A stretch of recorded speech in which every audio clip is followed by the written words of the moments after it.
Trevor the traction engine enjoyed living in the vicarage orchard. Edward came to see him every day, but sometimes Trevor didn't have enough work to do.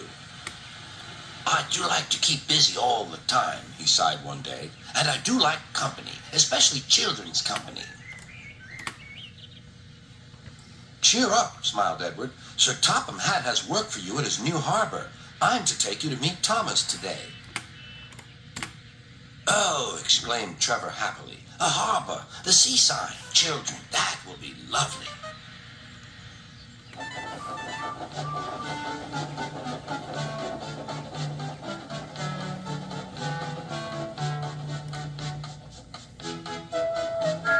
Thomas was on his way to the harbor with a trainload of metal pilings. They were needed to make the harbor wall firm and safe.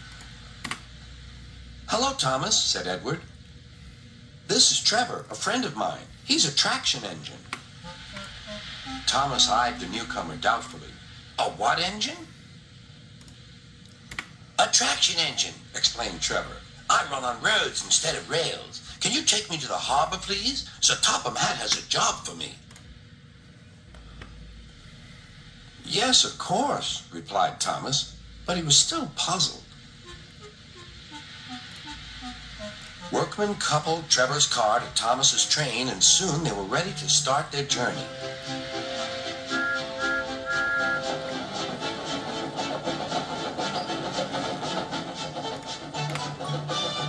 I'm glad Sir Topham Hatt needs me, called Trevor. I don't have enough to do sometimes, you know, although I can work anywhere. In orchards, on farms, in scrapyards, even at harbors. But you don't run on rails, puffed Thomas. I'm a traction engine. I don't need rails to be useful, replied Trevor. You wait and see.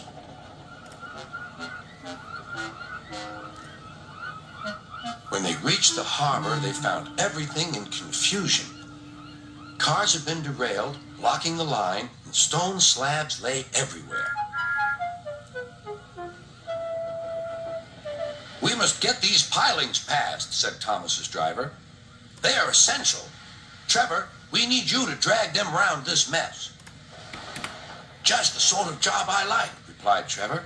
Now you'll see, Thomas. I'll soon show you what traction engines can do. Trevor was as good as his word. He dragged the pilings clear with chains and towed them into position. Who needs rails? He muttered cheerfully to himself.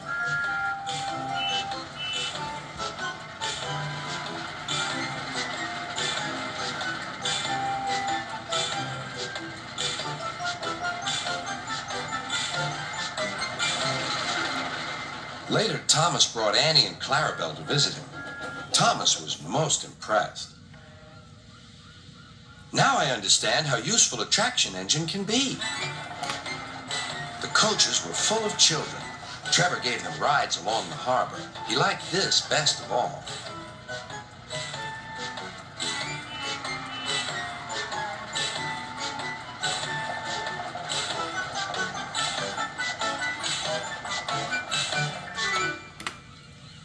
He's very kind, said Annie. He reminds me of Thomas, added Clarabelle. Everyone was sorry when it was time for Trevor to go. Thomas pulled him to the junction. A small tear came into Trevor's eye. Thomas pretended not to see. He whistled gaily to make Trevor happy. I'll come and see you if I can, he promised. The vicar will look after you, and there's plenty of work for you now at the orchard, but we may need you again at the harbor someday. That would be wonderful, said Trevor.